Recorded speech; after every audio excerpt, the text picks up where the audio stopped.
Welcome to today's video. Today, we're going to talk about a tragic event in India's history, the Jallianwala Bagh, also called the Amritsar Massacre. On April 13, 1919, British troops opened fire on unarmed Indian protesters who had gathered in the city of Amritsar to demand freedom from British colonial rule. The massacre resulted in the deaths of over 300 people and the injury of hundreds more. In this video, we're going to explore the events leading up to the massacre, the details of what happened that day, and the aftermath of the tragedy. To fully understand the events of the Amritsar massacre, it is important to examine the historical and political context of the time. In the late 19th and early 20th centuries, India was under British colonial rule. The British government had established the British Raj, a system of colonial administration that subjugated and exploited the Indian people. The Indian National Congress, a political party formed in 1885, advocated for Indian self-rule and independence from British rule.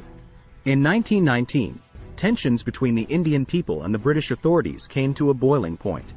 The British had passed the Rowlatt Act, which allowed them to imprison individuals without trial, and banned public gatherings that were seen as a threat to the British government.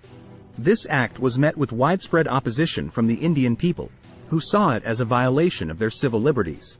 On April 6, 1919, a prominent Indian nationalist leader named Dr. Saifuddin Kichlu was arrested by the British authorities, sparking widespread protests and demonstrations in the city of Amritsar.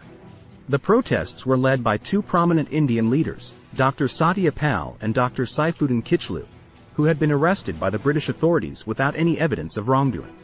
The protests continued for several days, and tensions between the Indian people and the British authorities escalated. On April 13, a large crowd of unarmed Indian protesters gathered in a public square known as Jallianwala Bagh to peacefully demonstrate against the arrest of their leaders and the Rowlatt Act. However, the situation quickly turned violent when a British officer named General Reginald Dyer arrived at the scene with a group of soldiers. Dyer had not been authorized to use force, but he immediately ordered his troops to open fire on the unarmed protesters without warning. The shooting lasted for nearly 10 minutes, non-stop, with soldiers firing indiscriminately into the crowd. Many people were killed instantly, while others were trampled to death in the chaos that followed. The massacre left over 300 people dead and hundreds more injured. The Amritsar massacre was a turning point in the Indian independence movement, and it galvanized the Indian people to fight against British colonial rule. The massacre was widely condemned by the international community, and it led to a wave of protests and civil disobedience throughout India.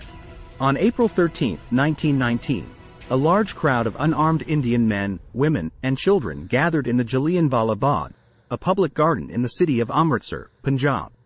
The gathering was peaceful and included Hindus, Muslims, and Sikhs who had come together to protest against the recent arrest and deportation of two nationalist leaders. The British government, which had been ruling India for over 200 years, was becoming increasingly nervous about the growing Indian independence movement. The colonial authorities had recently passed the Rowlatt Act, which gave them the power to imprison anyone without trial for up to 2 years. This had led to widespread anger and protests throughout India. In Amritsar, the British government had banned public meetings and imposed a curfew, but the people of the city were determined to hold a peaceful protest. The gathering at Jallianwala Bagh was in defiance of these orders. As the crowd gathered, the British military commander in Amritsar, General Reginald Dyer, arrived with a group of soldiers. Dyer had a reputation for being tough on Indian protesters and had previously threatened to use force against any public gatherings. Without warning or any attempt to disperse the crowd peacefully, Dyer ordered his troops to open fire on the crowd. The soldiers, armed with rifles and machine guns, began firing into the crowd, which was trapped in the enclosed garden with no means of escape. Many people were trampled to death in the ensuing panic, while others jumped into a nearby well to avoid being shot. The shooting continued for around 10 minutes, until Dyer ordered his troops to stop. The exact number of casualties is unknown, but it is estimated that between 379 and 1,000 people were killed, and over 1,000 were injured. News of the massacre quickly spread throughout India, sparking widespread outrage and protests against British rule. The British government initially tried to downplay the incident, but as the scale of the atrocity became clear, they were forced to take action. An official inquiry, known as the Hunter Commission, was launched to investigate the massacre. The commission's findings were damning. concluding that Brigadier General Dyer had used a degree of force that was wholly unnecessary, and that the troops under his command had committed a grave error. Despite the findings of the commission, the British government was reluctant to take any punitive action against Dyer, fearing that it would further inflame tensions in India. Dyer was initially defended by some members of the British establishment, including Winston Churchill, who described him as a brave and resourceful soldier.